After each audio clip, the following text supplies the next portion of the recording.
মূলত তিনটি দাবি নিয়ে কিছুদিন ধরেই আন্দোলন করে আসছে প্রকৌশল বিশ্ববিদ্যালয়ের শিক্ষার্থীরা।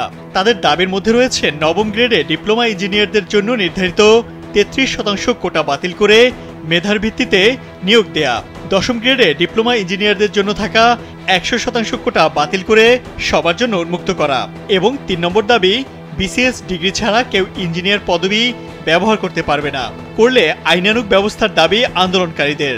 শিক্ষার্থীরা জানান, ডিপ্লোমাধারীরা বিসিএস পরীক্ষা না দিয়েই এবং যাদের বিসিএস পরীক্ষা দেওয়ার ন্যূনতম যোগ্যতা স্নাতক নেই তারাও শুধু প্রমোশনের মাধ্যমে বিসিএস ক্যাডার হয়ে যাচ্ছেন।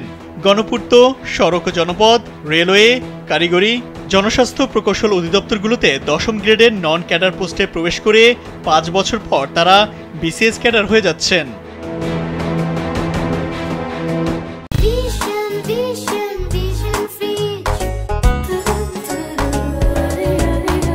প্রশ্ন হলো, দীর্ঘদিন ধরে এই পদ্ধতি চলে আসলেও হঠাৎ করে কেন আন্দোলনে নামলো প্রকৌশল বিশ্ববিদ্যালয়ের শিক্ষার্থীরা?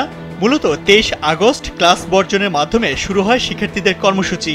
এরপর 26 আগস্ট শাহবাগ অবরোধ করে 3 দফা দাবি আদায়ে আলটিমেটাম দেয় প্রকৌশল অধিকার আন্দোলন নামক শিক্ষার্থীদের একটি প্ল্যাটফর্ম।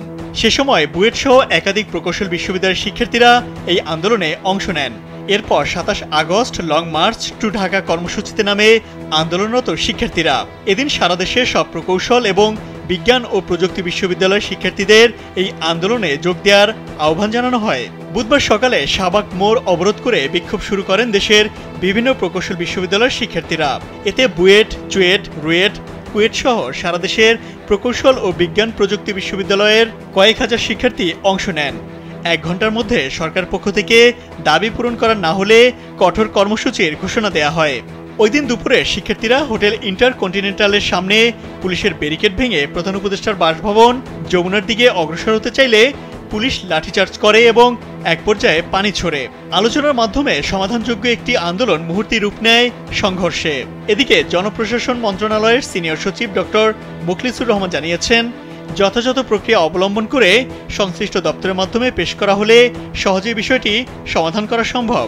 সবাইকে নিয়ে বসে বিষয়টি দ্রুত সমাধান করা হবে বলেও জানান তিনি।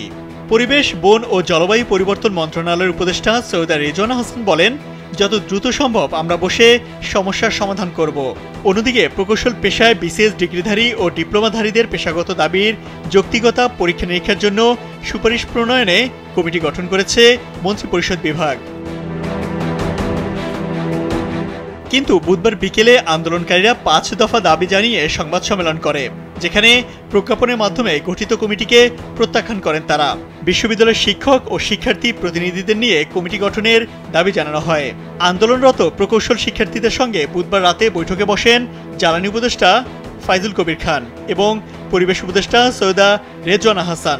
প্রায় 1 ঘন্টার বৈঠকেও কোনো সমাধান মেলেনি। ফলশ্রুতিতে বৃহস্পতিবারও ঢাকা, রাজশাহী ও খুলনায় আন্দোলন চালিয়ে যাচ্ছেন প্রকৌশল বিশ্ববিদ্যালয়ের শিক্ষার্থীরা। ইমতিয়াজ আহমেদ, কালবেলা।